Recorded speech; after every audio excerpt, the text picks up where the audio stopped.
On this podcast, I sit down and jam with Dan Pope. He is an amazing specialist that deals with body movement, physical therapy, health, and we dive into a tough topic of how do you bring and improve the health and movement of those that are isolated and limited by resource and economics. Sit back, enjoy. Let me know your thoughts.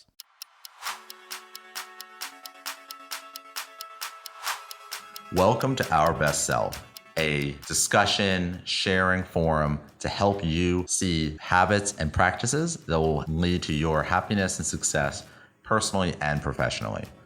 Mental strength, happiness, health, business success, and the gamut at large.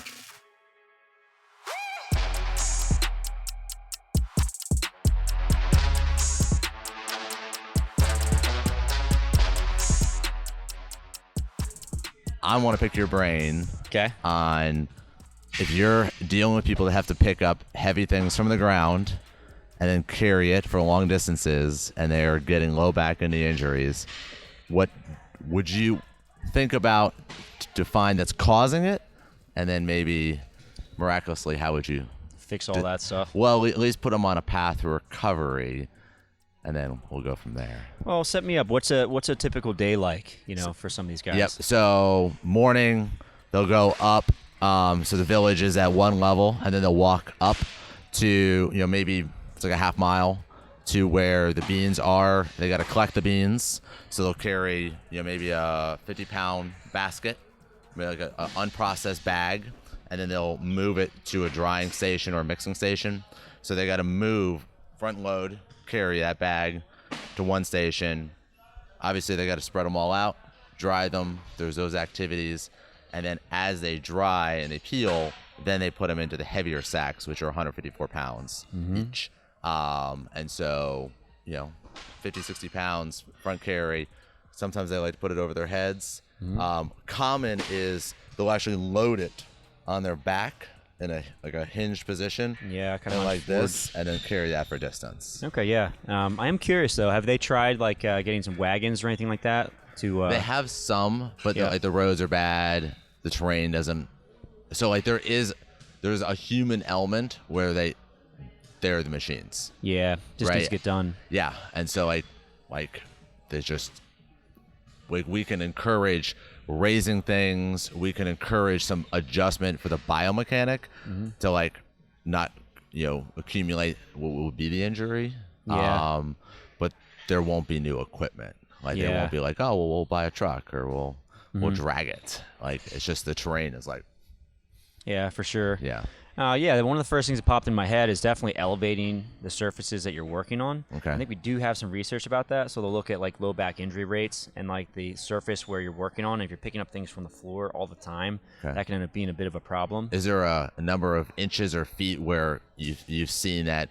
Well, if it's from the foot level, you're going to get injured. If it's up to your shins, it's less injury rate. We're seeing barbells all around and they're all shin height. So is there a degree of, if we get it to here, we should see a X percentage better. Some sort of drop, yeah. To be honest, I'm not exactly sure, but what I will say is that the higher you can get it, the easier it's going to be. Okay. It's just less work for the lower back and hip muscles in order to do that, So anywhere up to hip. Yeah, anywhere up to hip. Yep. Okay. The other thought too is it sounds like, is there any wiggle room in the size of the bags? Or do you have to have 150 pounds is just a lot of weight in general. Yeah, that's the shipping bag. It's 100. They can have them up to 154, and so they get paid per, by bag. I wonder if you can get maybe the station where you end up packaging all the goods closer to the final shipping destination. So it's less of a carry of the heaviest bag. Yeah, because it seems like that's going to be a big issue because that's extremely heavy and it's probably going to be very taxing. When someone's back. Yeah. What do you look for, if somebody's complaining about their low back, right? And they've been hinging all day long to pick up things, and they come into the clinic, right? Is there something that you'd be looking for, or would it be something you'd say you need to work on this every night so that so you're maybe not going to be healed, but at least we need to build the antagonist side of the muscles or anything like that? What would be your thoughts there? Well, it's kind of interesting, right? Because, I see a lot of athletes and we're trying to prevent injuries. And one of the things we're thinking about is like, all right, what are the demands of your sport? How can we get you stronger so you can handle those demands? Now, if you're just working for a living, you're not thinking about that at all. It's like, all right, I need to get nice and strong so I can handle my work every single day. But it's the same thing. You just need to make sure that you're thoroughly prepared for that, Okay. So I think a lot of that is that you probably need to have a consistent dosage of stress, right? And that's maybe a little bit challenging, but you can probably adapt your work week in some ways so you're consistently doing something, right? Either every day, or you have, let's say like a Monday, Wednesday, Fridays when we have the heavy loading days, heavy shipping days. The other trouble is that if you have an athlete, or I shouldn't say athlete, a worker who, they are athletes, I guess. Yeah, they're athletes. They're carrying a lot of weight. Yeah. That hasn't done a lot of heavy carrying in a while, and they have a big day of a lot of lifting. That's the same as not preparing your body and then having like a crazy workout. So consistency is going to be really important, and then just avoiding really big spikes, which is challenging because I imagine when the work needs to get done, it needs to get done. Yeah. But if you can plan ahead in a way that you have people consistently doing a lot of this stuff, potentially having rest days, so maybe we can alternate between the people that do the heavy lifting, right? So like Mondays, I don't know, one group works on the heavy station, and then Tuesdays you flip and then switch it around. So have a little rest. Right. So every worker is consistently getting nice dosage, but maybe you're splitting the work a little bit better, and you're avoiding any big spikes, and you're having nice rest days to recover some more. And so I wonder, when you're thinking about like the mechanics of the business, right? So you've got, lighter bags as you're bringing them around to the stations, but then you make the 154-pound bag, right? And that's got to get moved, right? Those obviously they're happening in batches at some level, and then they kind of a flow, right? So as you're picking them, then they're drying station, the washing station, and they're all being packed up and heavy bagged. What is in your sense, would be a way of getting that athlete or individual ready to carry those heavy bags in the day? Is it, they should ideally go on one station so they're carrying the 50, 60-pound bags first and then hit the 150? Or is there other things you can do? Like, what if there is no start with a lighter load and then pick the big bags up? Like how do they go from, hey, good morning, to we need to carry like three? Like, I helped unload a truck and there was 300 bags in it. Yeah, it was like there was no smaller bags. There's 300 bags. They're all 150-ish pounds. Drag them out of this shipping container and bring it over there. So we see this a lot. So, where I work, we do have a lot of kind of manual laborers, and we also have a lot of healthcare workers who have to pick up like 300-pound patients, right? And it's not like, oh gosh, you need to lose some weight so I can pick you up. You have to pick up the person that's in front of you. So a lot of times we'll just do a strength conditioning program for them. Okay. But the other thing is that we got to teach them how to lift appropriately, right? So part of it is that, your body is tremendously, very much able to adapt to the stress that we throw at it, right? And this is kind of a hot topic right now. So lifting with a rounded back, is something that is a bit of a no-no in the fitness world, right? Just because it puts a little bit more stress on the spine. So if I'm picking something up that's really far away from me, it's going to be more stress than if I keep it close, right? Okay. And if I sink my hips down a little bit more, flatten out my back and get a little more upright, it's going to share the load a little bit better with my legs and my spine. So what is your thoughts? Are you rounded back or no rounded back? So I think from time to time, or not, can it change when they're moving? I think sometimes you're going to have to round your back. That's going to be inevitable, right? You're working, you're picking things up off the floor. Anytime you pick something up that's really low to the floor, it just makes your back round a little more and probably stresses the spine more. And that's probably one of the reasons why elevating the surface is so helpful, right? Okay. You have to be able to do that from time to time. So I think it's worthwhile to train with a little bit of round back lifting, just because that's going to be the nature of it, right? Yeah. I don't know. It's like in the squat in Olympic weightlifting, you're going to hit the very bottom position of the squat, right? You have to train that position. Otherwise, you're going to be screwed, right? But if you can make the majority of your lifting in a better position, I think that's probably more worthwhile because you're sharing the load a little bit better through the hips, through the hamstrings and the quads, as opposed to just dumping all that stress onto the spine. Sure. So try to load it lower. But how does it relate to Atlas stones, right? So when you see Atlas stones and strongman work, they seem they round their bodies around the object, I feel like, and as they come up, they're going to get full standing. They do seem to reset at the knees, and then they come standing up. Like, what's the science there? Well, it's a little funky. To be honest, there's no science, right? Okay. I competed in strongman for about 4 or 5 years, so I lifted a lot of Atlas stones. And I got to tell you, there is a ton of stress on the spine when you do it. For one, it's different than a deadlift because in a deadlift, you're actually not going as far to the floor. Okay. For an Atlas stone, you're getting your hands underneath of it, but you're also trying to get it under as much as you can. So what's happening is that you're getting so deep into a deadlift. It's like thinking about doing like a snatch grip deadlift standing on top of like a couple 45-pound plates. It's just super duper deep. So what ends up happening is you get quite a bit of rounding from the lower back, and that's just the nature of it. You run out of room in all the other joints, and then the only place left to move is going to be the spine. Right. So part of it is that, that initial pick off the floor is very, very stressful on the spine. Okay. And the other piece is that you kind of have to reload and get in your lap, because the second part of it is that you're trying to load this as high as you can, which is kind of similar to like, let's say, a bag lift and load, you know? Yeah. So part of it is like, if you're going to be picking up heavy bags from the floor, you have to train your spine to be able to handle those forces, you know? And I guess that kind of gets me to the next point. So obviously, good mechanics are going to be important. Making sure you're not doing too much throughout the course of the week, having some recovery days, maybe mixing the work between the workers is going to be important. But right. I think the other thing is that if you can get some sort of strengthening program for these athletes, it's really going to help them out, you know? So what would you strengthen? If you're like, I have 2 movements, is it, hinging and working on that? Is it internal obliques and trying to get the core? Mm-hmm. Is it like, what would you recommend? You got it. What kind of equipment do we have access to? We can make heavy bags. You can make heavy bags. Well, yeah. because we got bags in country. Yep. So we can't bring anything in that doesn't naturally happen there as part of the business, specifically with the coffee, right? Because that's the industry. So there'll be we can make different size weighted bags, which could be like become balls. That could be there's plenty of logs, and you can make very heavy bags. Yeah. And so we can make a sled, right? Because there's certainly rope, right? There's the basic elements, but we have to be mindful of whatever we consider would be equipment is something that they can recreate in country without depending on like us to like, oh, we got a great sponsor. They sent you 30 whatevers, and then they wore out in 6 months, and now there's nothing. Yeah. So obviously, I think that once you start applying a strength and conditioning program, you start to learn about what works and what doesn't. And I'm just kind of brainstorming here. But when you try to strengthen someone on top of them doing a ton of stuff already, I think you're kind of fighting fire with fire, and you have to be careful. Okay. The idea is that if you apply strength in a smart way, that's not too much, they're already doing a ton of work, then it can get them strong enough to handle a lot of the forces. So part of it is that you may even not want to do as much hinge work because you're probably getting a ton of that already, and just starting to work some of the other musculature in the core. I think what may happen is you have a lot of people that have this chronic low-level back pain, right? Like a lot of manual laborers, for example, that kind of always hurts a little bit. Sometimes it feels a little better, sometimes it feels a bit worse. They're just picking stuff up all the time, and what happens with low back pain is certain muscles kind of shut off. Some fire too much. And we do know that a core strengthening program is something that helps normalize that and reduce pain, and also reduce the likelihood that they have future low back pain.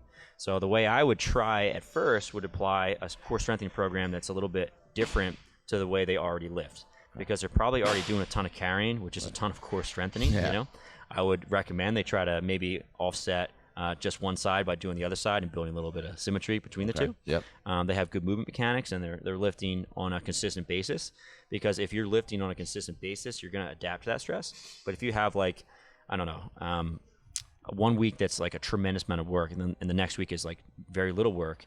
It's the same as like trying to go to the gym and deadlift really heavy on Monday, and then not deadlift again for another like 3 weeks, and then deadlift really light, and then 2 weeks later doing super heavy deadlifts. Like it's not a consistent enough stimulus in order to adapt to it and get stronger. So I would start with some basic stuff that is just body weight and doesn't require a lot of equipment, because it sounds like that's going to be a bit of a challenge. Yeah, body weight's good. We can work with body weight. You got it.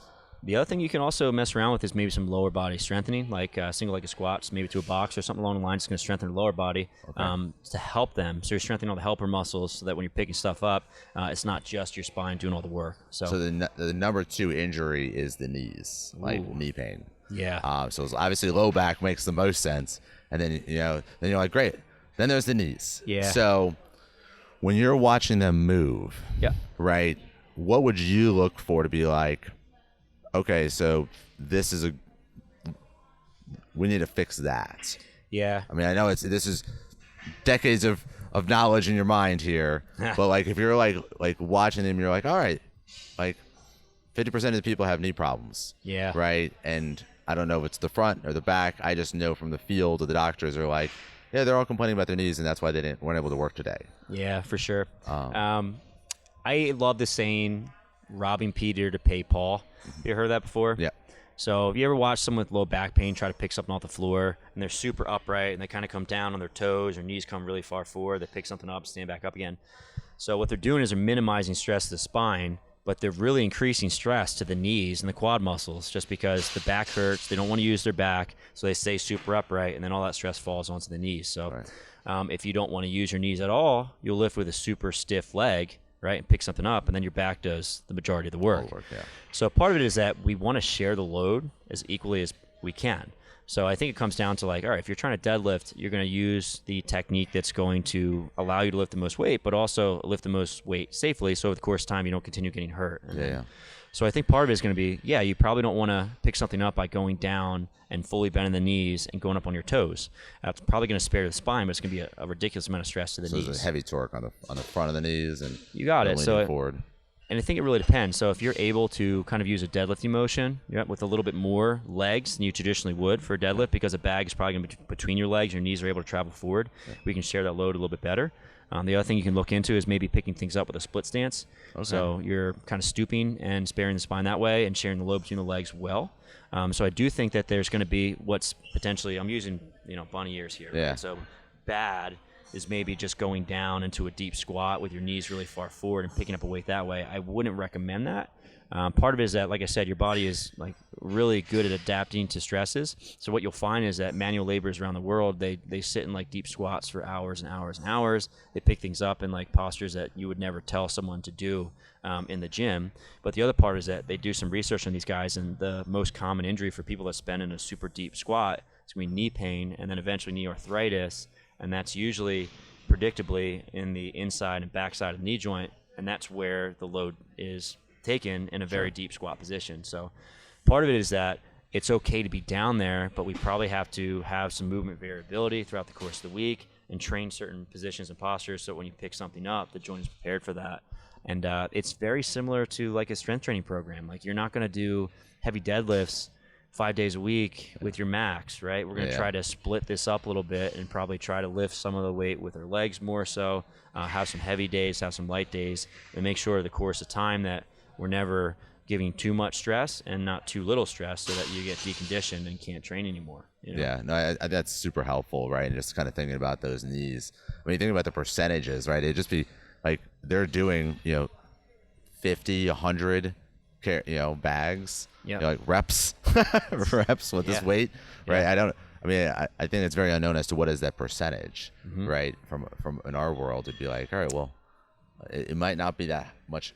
It might be pretty high because they maybe never go very heavy, but they do that same weight. So many repetitions. The time. All day. Yeah, for sure. Crazy. And it was funny. I worked a manual labor job for, I don't know, until I was about 22, something like that. And I never really thought about how we could make the week better. And in general, it was like what needs to get done needs to get done. You would just blow through it. But yeah, it'd be certain people that are like, all right, you're going to do all of this like shoveling or planting, right? So I worked in a garden center, and we would do a lot of shoveling, filling up pots, and then putting plants in there and then moving the pots around. So all day long, picking things up, shoveling. It would have been great if we split the work up, right? So that maybe one day, Dan is doing the shoveling, but then the following day you're mixing up and trying something a little bit different, So like that, actually literally changing maybe the work schedule. Yeah. Where like it's heavy light, it's heavy light, it's heavy light. So like they're rotating through, and it's not just, well, you're the strong guy, so you get to do the heavy bags every day, all season. Or just flipping the shifts. So maybe the shifts are not 8 hours long. They're maybe 2 4-hour shifts, and like one shift is going to start with the heavy stuff and then finish with some of the lighter stuff, or vice versa. Just changing it some way so you don't have a ridiculous amount of really heavy stuff all at once. Yeah, I think it's really practical, right? Because we can't say don't do the work. Yeah. But like maybe we can say, look, we want you to do the same work. Let's just adjust the rotations and create health. Yeah, and part of it is maybe planning as well, right? So like if you have a busy season and a lot of stuff needs to get done, maybe you plan on starting some of the heavier stuff sooner because there's going to be this huge mountain of work that needs to get done. And if you wait till the last minute, you might have a whole bunch of hurt workers because they're just doing a crazy amount of heavy lifting all at once. Right. Which I know happens if you're running a business, right? If you have to get this work done, it's got to get done somehow. But if there's some sort of planning you can do to reduce some of those injuries. And the other part is, and we see this in the United States too, right? So the biggest reason for loss of work is a common cold followed by low back pain. So people are missing work because their backs hurt.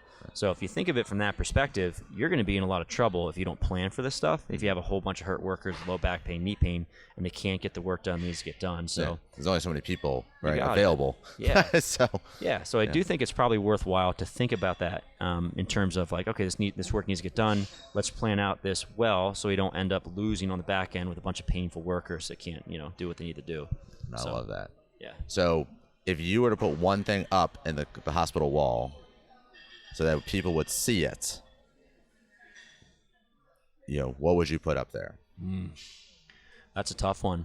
Maybe some information on lifting mechanics, what I think would be good, The other thing is, do you guys have any therapists or anything along those lines? There will be one person that is planned to be there, but the primary is going to be towards kind of diseases, prenatal, that type of thing.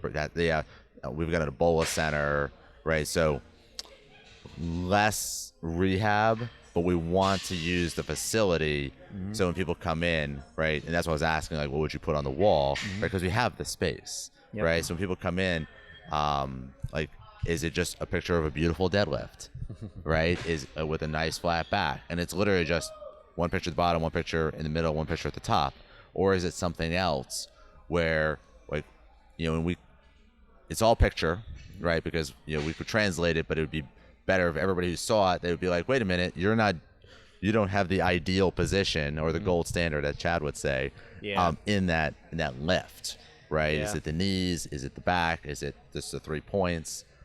I see, but well, this is a little tough, right? And this is kind of my brain coming in and thinking about some of the research I read on this. So in the United States, they have some things called back school, right? So basically, jobs that require a lot of lifting, they'll teach people how you're supposed to lift, what's appropriate, right? And they'll check and see if that reduces injury rates, right? And they're not as effective as we'd like them to be. Interesting. So one of the things that pops in my mind right away is like, okay, well, I'm showing these people how to lift appropriately, but it's not working, right? Like, what's the disconnect? What's happening there? But yeah, one of the first things that pops into my mind is probably a picture of someone lifting a bag appropriately, and then maybe some guidance on how they're supposed to be lifting throughout the course of the week. So sharing the load. If they're going to be doing a lot of carrying on one side, make sure that we alternate Switch between sides. Don't favor. Yeah, and the other thing too is that I think the whole saying, an ounce of prevention is worth a pound of cure. If you have athletes or workers that are starting to get a little bit painful, let's get a plan so they don't get to the point where they topple downhill and then they can't do anything. They're completely out then for too because long. I gotta imagine there's a lot of people that backs hurt, and hurt and really, really hurt are kind of two separate things. Yeah, it's like, do you want food on the table, or are you hurt? Yeah. So like, are you in pain? Yeah. Are you in pain? Well, get back to work. If you're hurt, then you can't move the bag anymore, and it's spilled on the trail. So that's not going to work. You got it. And then maybe some information on if your back is really hurt, what can you do? What are some exercises you can try? What are some stretches? What are some ways we can build some more resilience to your spine so if you're starting to get a little irritation, it doesn't slide down that hill and now you can't walk because your back's killing you.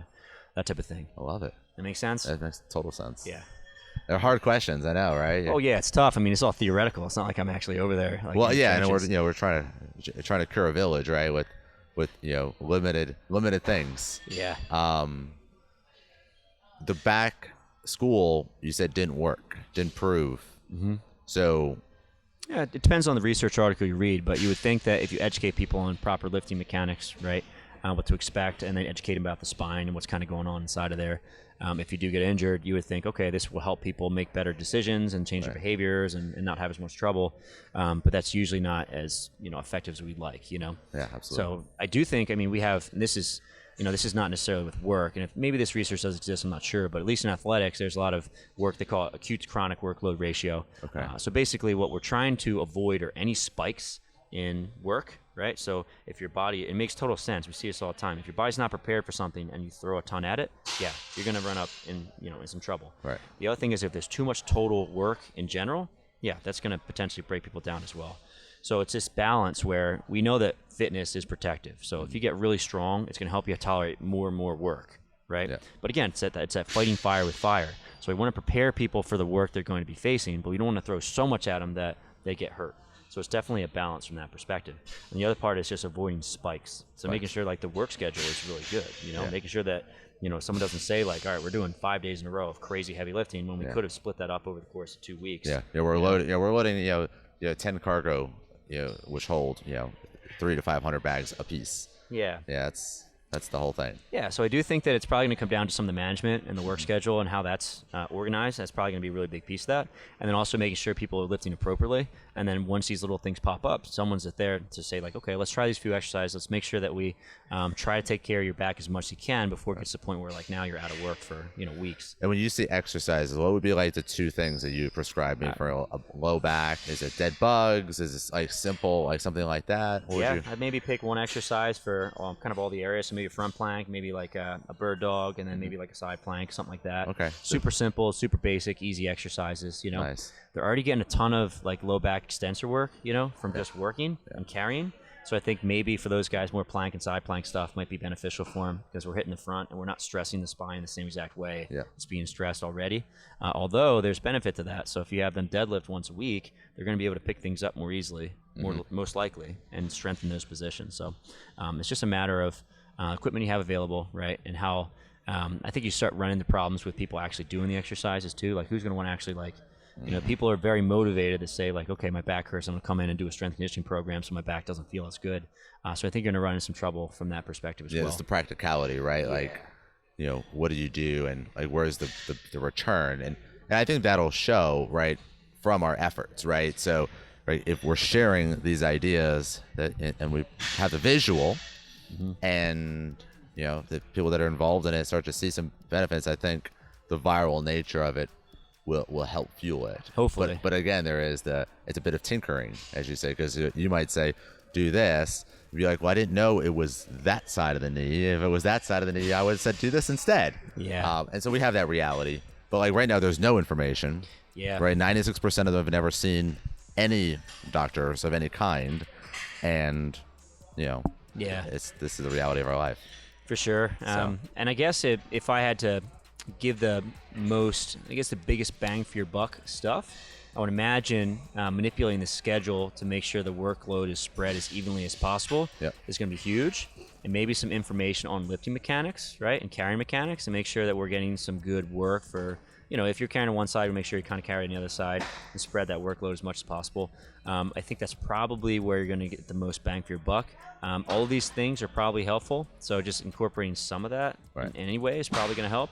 But yeah, those are probably the biggest bang for your buck things I would start with. Those are awesome. I really appreciate it.